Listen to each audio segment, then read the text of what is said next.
What's going on, boys? It's Salted Neos here. Today we're going to be continuing the discussion on the Explorers the Sky Recruit 'em All speedrun. If you haven't already, please go watch part 1 before watching this part, as you're going to be lacking context for a lot of what I'm doing, and I'm not going to be discussing it again here.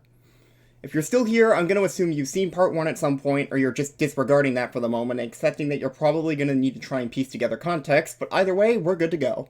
A few things have changed since the pinned comment I left on part 1, so instead I have to clarify that the route used in this video is currently outdated, as is some tech used.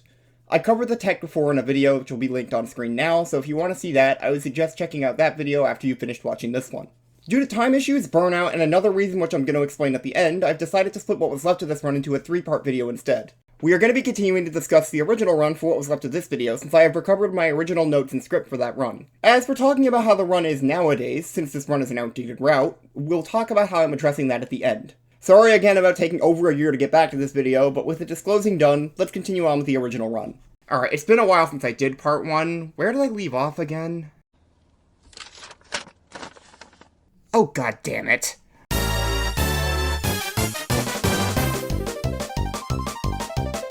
If you're not familiar with recruiting Kecleon and the PMDs that came out before Super Mystery Dungeon, let me explain why this is so awful.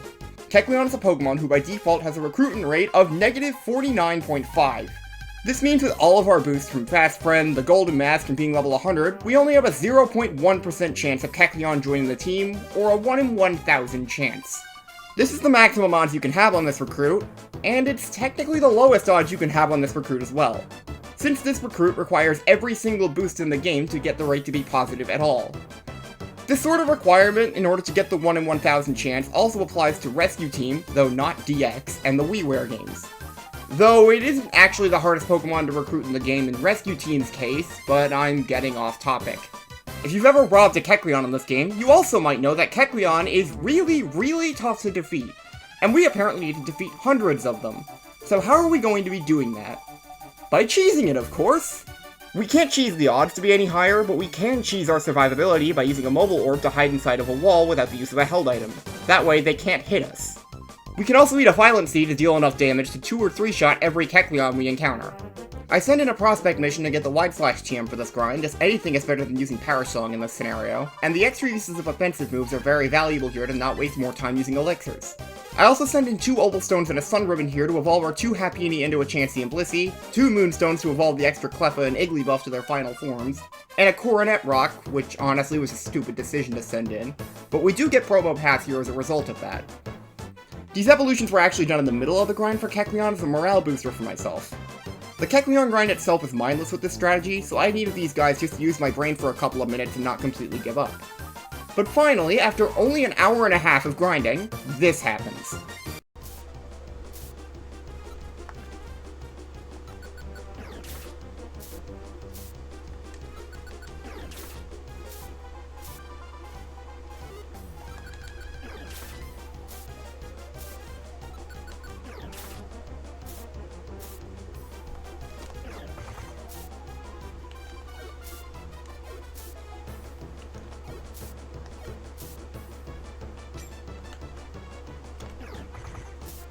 Should have paid more attention to where they were.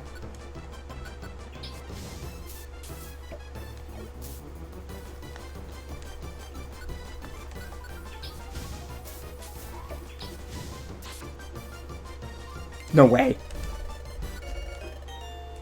Already? How's it going, Constains? I'm sorry if I didn't notice you sooner. Holy shit, we got Kecleon already. Alright, let's get out of here.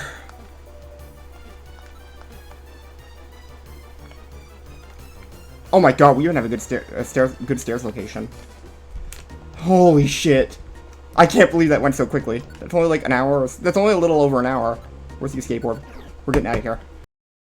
I didn't mention it during the explanation, but you never want to use an escape orb on the floor you robbed the Kecleon on.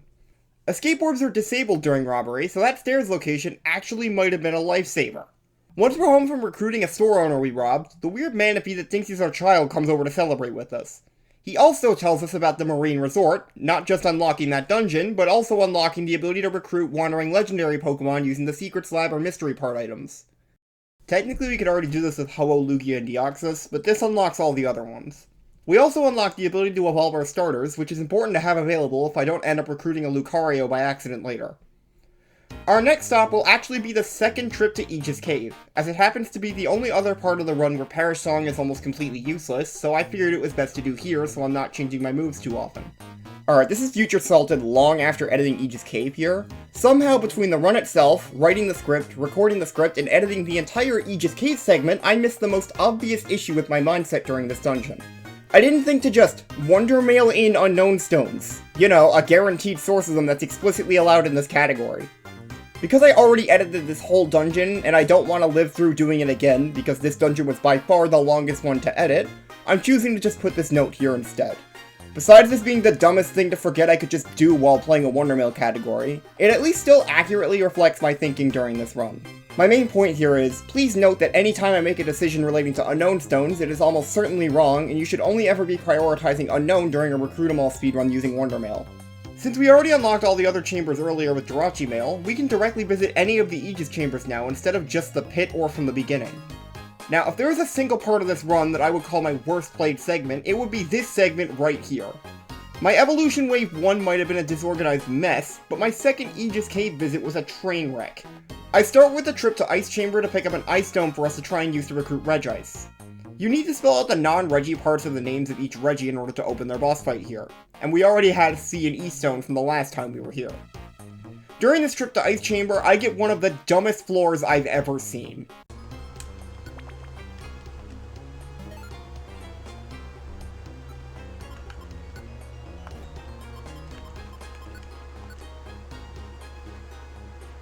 That is an insane boost to Unknown Eye. That is, like, the worst.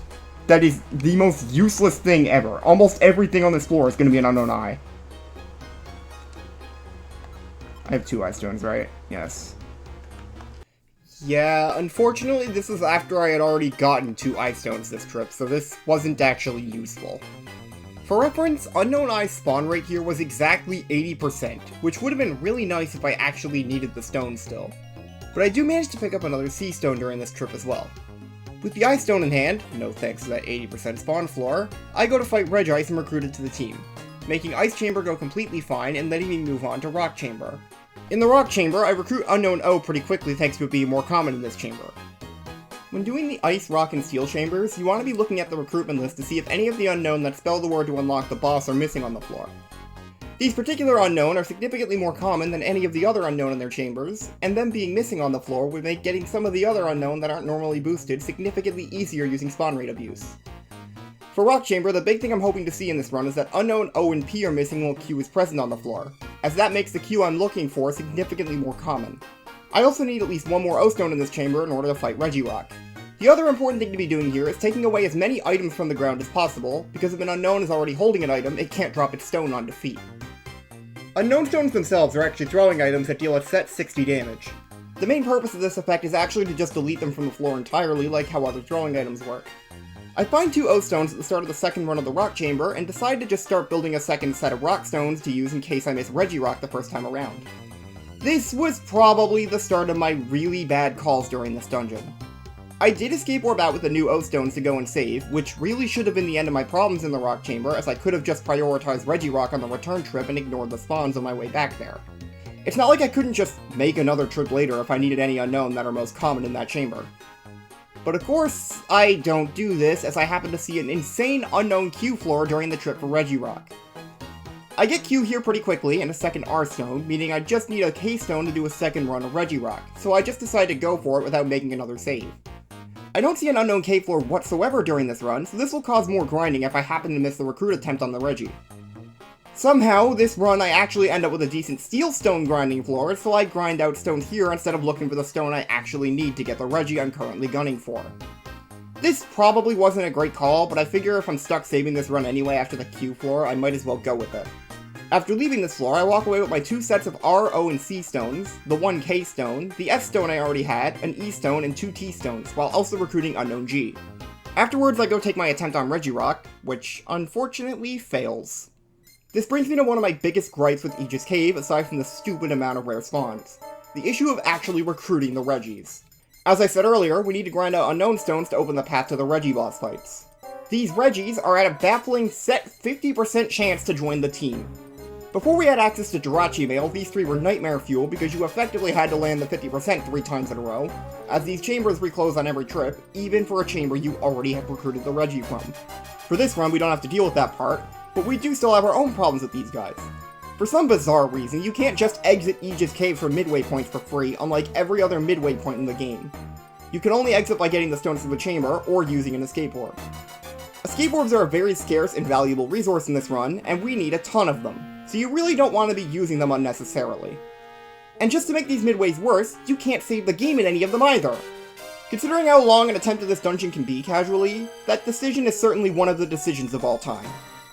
As I was building up a second set of stones when I failed Regirock, I need to go find another K-stone to do this fight again.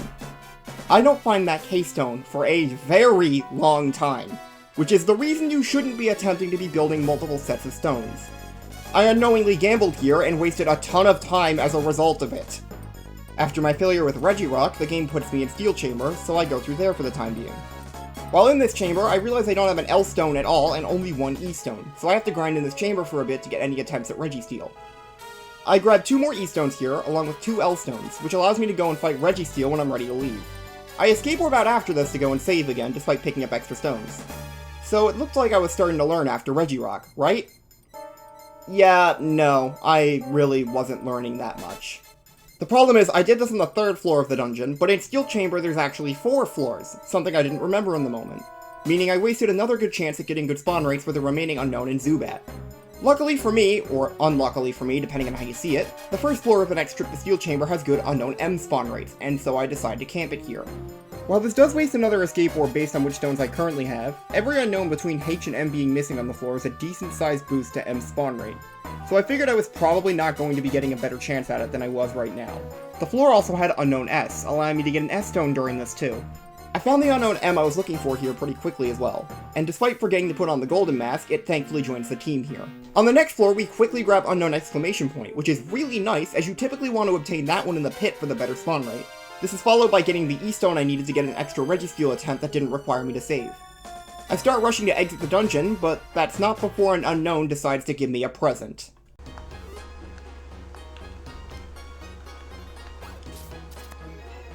You bitch! Now I have to deal with the level up animation again.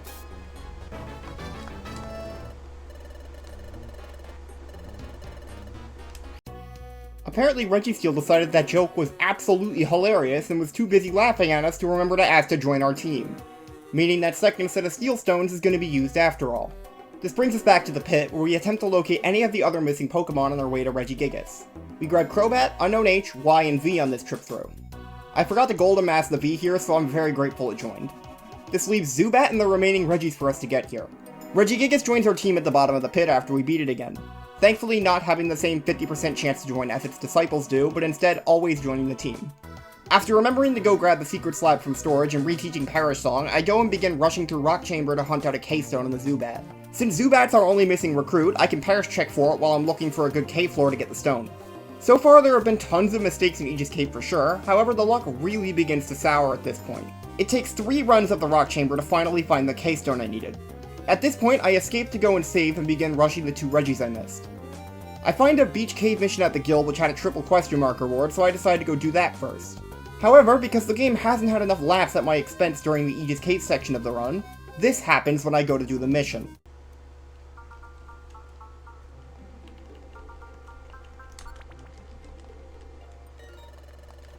Are you fucking serious?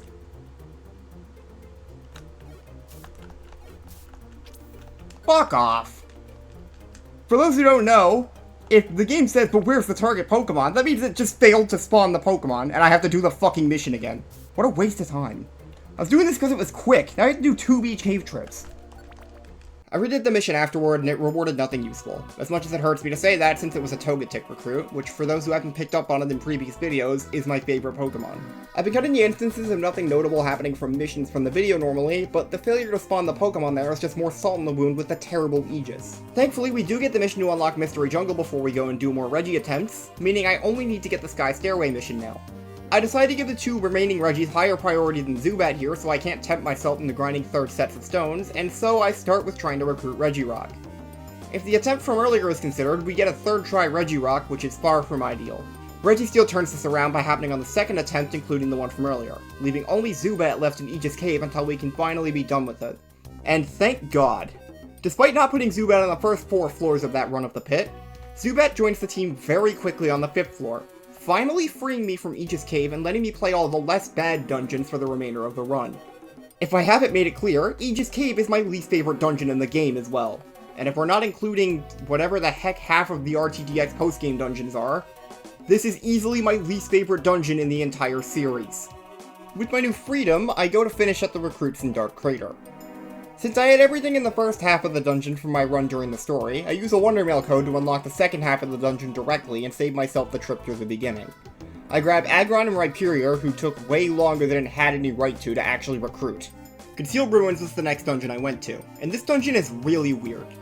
So, this dungeon is only mandatory because of Shuppet. All other Pokemon in this dungeon are in World Abyss. So the plan in this dungeon is to rush to floor 16 to get Shuppet, and any of the other Pokemon you recruit on the way are bonuses. I ended up grabbing Nidoqueen Loudred, a Pidgey which I actually did hit with Perish Song, but it was 2 steps away, allowing me to grab it before it died. A Murkrow, Umbreon, Weezing, Tailo, Voltorb, Delcatty, 2 Pidgeotto, Mightyena, Exploud, and 2 Shuppet. The extras being evolved into Pidgeot and Banette when I escaped the dungeon. This leads into the dreaded revisit of Spatial Rift. As you might recall, we're still missing 2 Porygon here, but we're also missing all the Pokemon from the first half of the dungeon since we only did the second half in the first trip. Latios and Latios now also spawn in this dungeon since you unlock the Marine Resort. If you recall, I moved Happy Outlook to an earlier part of the run. The reason it was at the end of the run originally was to do it after the Marine Resort unlocked, as it was one of Latios' 2 dungeons it could spawn in. As we've already done Happy Outlook now, we need to get Latios during Spatial Rift, where runs before now didn't have to deal with Latios as yet another annoying recruit, and what is already a contender for the worst dungeon in Recruit 'em all. I have a plan for Latios, which we'll see in a bit, but for the time being, I do a run through the first half of the dungeon, grabbing Xatu and Gallade almost immediately. I also get really lucky with Solrock, who's a rare in this dungeon, recruiting it while still spawning Pokemon on the first floor it can appear on. Soon after Solrock joins, I find some farm fresh poultry that I trick into coming home with us, before I go onto the 7th floor, begin spawning Pokemon to attempt to get the other god-awful rare in this dungeon, Bronzor. The second floor of Parish checking results in us getting the first Bronzor, and on the 10th floor, we recruit Latios from the guaranteed Secret Slab encounter. I hadn't mentioned it yet, but Slab Legendaries work a little differently to normal spawns. They only appear on one specific floor of their dungeons, and are guaranteed to be on the floor if you have the Secret Slab or Mystery part in your bag. At first glance, they appear to act as a 15th spawn on their specific floors, but in reality, despite being listed as a spawn on the floor, they only appear from that one guaranteed spawn they have when you load the floor. This also means for the purposes of spawn rate abuse, they pass their low spawn rate onto the next Pokemon after them on the list. Since it's only one spawn per trip, getting that Latios during this trip can potentially save more trips through the dungeon depending on how the rest of the recruits go. You also don't want to use Perish Song until you've encountered your Slab Legendary of the floor, since it's always going to be there, and getting it hit by Perish Song is a massive waste of time. We do see another couple Bronzor, but neither of them joins the team, leaving a revisit to the first half necessary. We do grab Tropius while Bronzor hunting though, which is also a rare, but it also appears early into the second half, making it not as necessary to get during the first half. Still a very nice bonus. We see Darkrai on floor 14, another Slab Legendary who appears in many dungeons, but unfortunately, we miss it this time. We do recruit Spiritomb on floor 15 before going to the midway point and saving the game. This midway point is actually very important for my strategy in this dungeon. I took tons of escape boards with me into Spatial Rift, and that was because of this midway.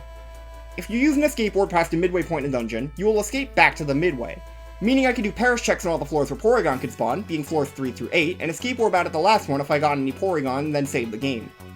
If I didn't get anything new, I could just reset and not waste an orb. Latios is also on the 5th floor, which is a Porygon floor, meaning for each run of this dungeon I do, I can also get one attempt at Latios. During the first run, Latios joins the team, which means I don't need to go out of my way and kill it every time I hit floor 5 anymore.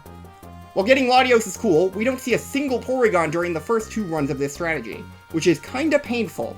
During the second run, 2 of my floors had monster houses, preventing me from spawning much on those floors. Neither of those 2 monster houses had Porygon either, so I was just getting rotten luck. At least compared to the first visit I did here, where I saw quite a few Porygon, but then accidentally let Lantern kill a couple of them. On the third run, while trying to prepare spawns on the 4th floor, a Porygon dashes right to us at top speed, begging us to accept it as a friend. Without trying to look like we're desperate for it or anything, we accept, leaving just one more of these things to find. I think what happened on the next floor here was really funny, so I'm just gonna let Past Me take it from here.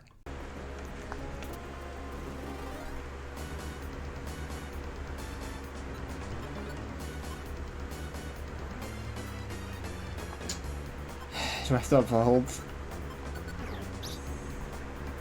Well, I mean, it's good in the sense that now I know where 2 Porygons are.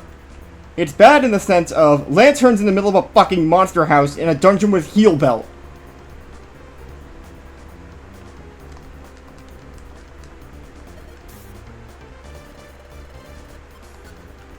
I'm gonna have to get down there. Those things have dry skin. I can't attack it. That's what we'll call it before, I guess.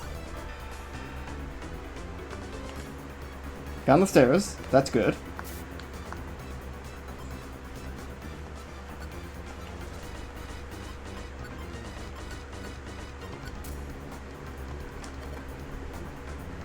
You can just walk around that, actually.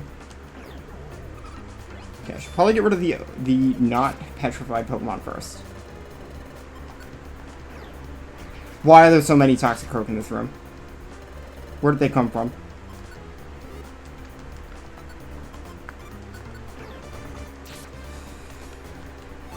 Okay, 2 Porygon. One more chance. It's on, right? Yes. We got it! Let's fucking go! We're done with fucking Deep Spatial. Now we just gotta go back for Bronzor.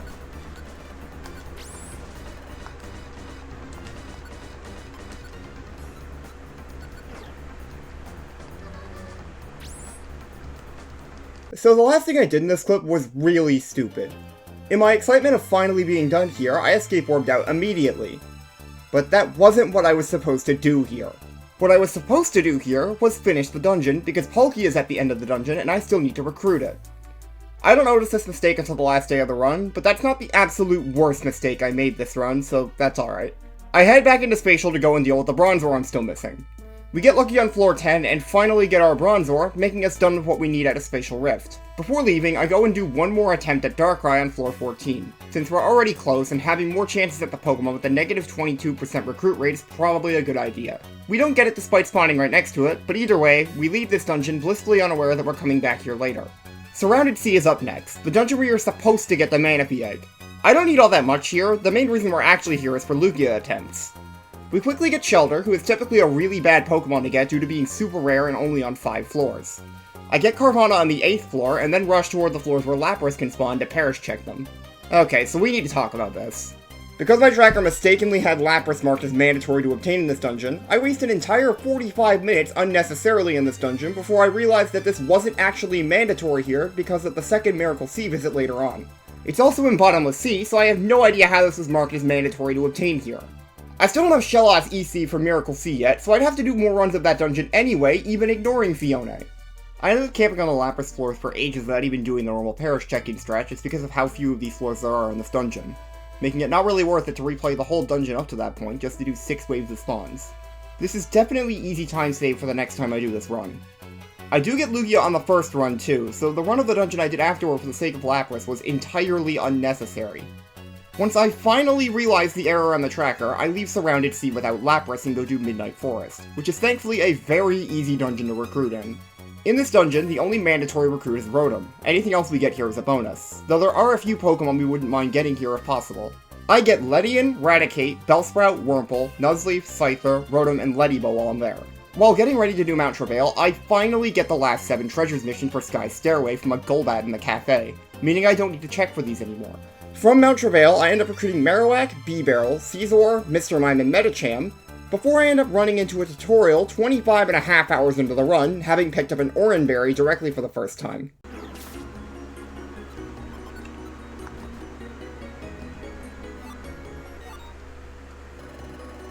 Oh my god.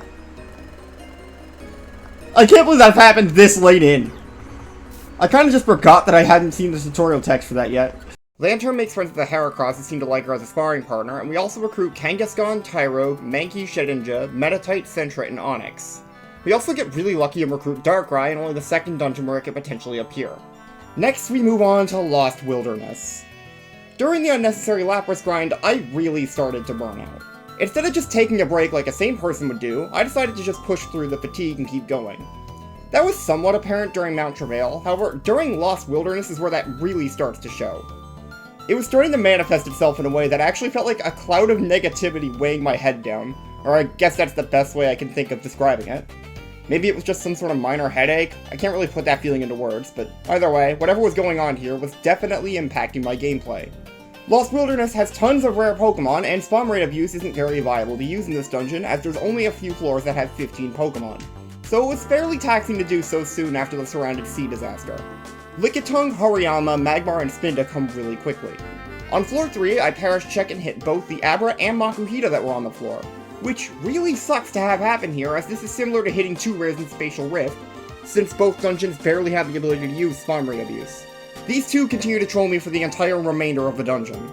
I get a Shiftry soon after the first incident with the rares, while also getting Krogunk, Hitmontop, and a second Tyrogue after failing some more Abra and Makuhita. At this point, I decide to rush to a floor where Lucario can spawn.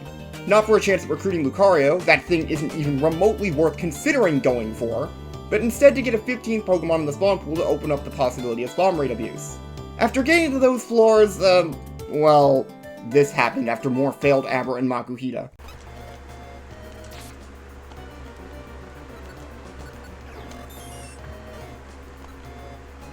There's an Abra somewhere, which means I gotta go find that. Did this thing move Miss Lucario? Fuck off! If I recruit that, I don't know what to fucking do. I kinda hope I don't, honestly. Where the hell is this Abra? I feel like I'd be dumb to not find that Lucario, though. Because I don't have a Sunribbon in my inventory right now, despite the Lucario being IQ'd. There's the Lucario.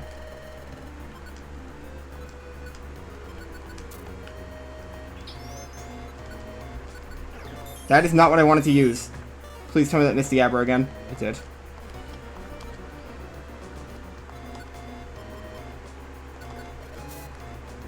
You're fucking joking!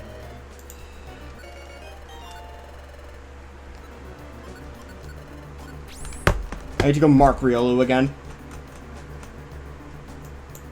That's a fucking joke. There's no way. There's no fucking way. So for context, Lucario is also a rare in this dungeon, with the exact same 1.82% spawn rate as the two I actually wanted. However, unlike Abra and Makuhita, Lucario's recruit rate is a negative 10% by default, making it only about a 39% chance of joining the team with the boosts. This recruit was routed out for being a huge time waster in other people's previous runs, and so getting it here while looking for the easier to recruit rares felt insulting in the moment with the fatigue I was already feeling. This also marks the point where Riolu is properly marked again on the tracker, so we have one less Pokemon that is shown on screen right now. And no, for the record, the Abra from the clip did not join the team. Once that happened, I knew I had to call it a stream in order to take a break for a couple hours, so I decided to rush through the remaining Makuhita floors and call it a day after that. While going through those remaining floors, I finally recruited Abra. Thankfully, the break did seem to help out with my mental state for the time being, and I got Makuhita 10 minutes into the next stream. Not incredibly fast or anything, but I've certainly felt much better about it. Marine Resort is another dungeon full of rares that are a pain in the ass to deal with, and is where we're going next. This dungeon got started in a pretty funny way.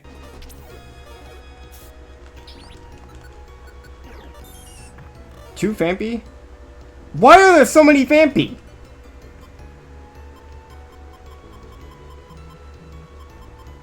That is 6 Phanpy! 7 Phanpy! What? What the hell is this floor? What the fuck is Phanpy spawn rate right now? Floor 2. 8, 2, 2. 10. 16%? No, 18%! That's nearly a fifth of the fucking spawns! Holy shit! So, Phanpy is actually a rare in Marine Resort, and normally not something you would actually care to recruit here because it's much more common in Amp Plains. That said, if it's at 18% and the floor has some other alright Pokemon, it's probably worth getting it here, so I recruit one pretty easily. I also grabbed Miltank, Whismur, Espeon, Kabuto, Snubbull, Kabutops, Bellossom, and my first Wynot. I made the decision here to keep the Wynot with me until I either recruit a Wobbuffet or the Wynot levels up a single time to evolve into Wobbuffet, as it only needs about 4,000 experience to do so. I grab a second Wynot soon after I do this, and so I can just ignore Wobbuffet during this dungeon now. This play can be seen as questionable since Wobbuffet's in a demo dungeon, but Challenge River, which is the one Wobbuffet's in, doesn't really have anything that great otherwise, so it's very unlikely I'd even want to open it. Just as I recruit Licky Licky, Wynaut reaches level 15 and gets sent home. I continue on through the dungeon, recruiting Weasel, Swalot, and Ambipom. At this point, I escape from the dungeon and plan to come back in for Spoink, as it's only on the first few floors. I make a stop to Luminous Spring on the way back to evolve the Wynaut into Wobbuffet, which was apparently such a powerful play that it broke my timer again, which of course gets fixed eventually. Spoink is probably the most annoying Pokemon in this dungeon, as we need to find 2 of them to have one to evolve into Grumpig, another Pokemon who doesn't appear in dungeons where you can recruit. I find a good Spoink floor on the next run of the dungeon, one where it spawns about 10% of the time instead of 2%, so I decide to grind those out here. It takes about 5 to 10 minutes, but I eventually get my 2 Spoink on this floor and get ready for another one of the most annoying dungeons in the game, Lake Afar. Lake Afar is another dungeon full of 2% encounters, minimal spawn rate abuse, and also full of Politoed. Politoad's another inspiration for the parish checking strategy, as they can kill you from the other side of the floor if you're separated from another member of your team here at their own parish song. You typically want to bring heal seeds into this dungeon, but I apparently forgot this during the first run. I grab Quagsire, Politoed, Slowpoke, Goldeen, Lombre, Magikarp, Poliwhirl, Mudkip, Ludicolo, 2 Croconaw, 2 Feebas, Squirtle, Wartortle, Seaking, Poliwrath, and Marshtomp from the dungeon before leaving due to realizing I'm still in a terrible mood from earlier. I go evolve the second Croconaw into Feraligatr before calling it a day with 398 Pokemon recruited. The next day I come back and grab the rest of what I needed in Lake Afar within the first 10 minutes of the day. This includes grabbing Corphish, Vaporeon, Blastoise, Swampert, and Crawdaunt. Milotic does spawn in this dungeon, but I opted to grab 2 Feebas instead because it's a stupidly rare spawn in the later floors of this dungeon with a negative 12% base recruitment chance, making it a similar situation to Lucario in Lost Wilderness, and in my opinion, making going for it completely worthless. With the end of Lake Afar, we're about to start our first 7 treasures dungeon, Shimmer Desert. For the time being, I believe this is a good place to end off part 2. Like I said at the start of this video, there was a couple of reasons I now wanted to split this into 3 parts. Burnout was one of them, but the main other reason is that I wanted to compare this run to a more modern route at the end of the video. The only issue with that is, thanks to the discovery I made a couple of months ago allowing us to instantly access boss chambers, there is no current Recruit 'em All route. As a result of that, there isn't a more modern run to compare this run to, and so here's my plan. If you're watching this video during the first week of its release, I'll be on and off streaming a new Recruit 'em All speedrun using a modified route I developed since discovering instant boss rematches. This new speedrun will be the one I plan to compare the run we've been covering to, and allow for me to both test what I've learned from this run, and try out some new tech I never got to use in the previous run. This route will be an adaptation of the route used by Shadow Phoenix DX in his previous world record run, which he's provided to me. I'm well aware of my issue when it comes to making multi-part videos, so I'll say this third part will likely be a good while away, but regardless, it is currently planned to be worked on. Hopefully this time it won't take me nearly as long as it took to get this one out. I hope to see you all there, but either way, thank you for sitting through my ramblings as usual. I really do appreciate all your support on this channel, despite my inability to get uploads out on an even remotely consistent or frequent basis. This video took a lot of time and effort to get out, so if you liked what you saw, please give this video a like or subscribe to the channel. It'll tell me that people are indeed looking forward to that third part. Thank you all again for watching, I hope to see you all during this run back of Recruit 'em All, and as always, take care.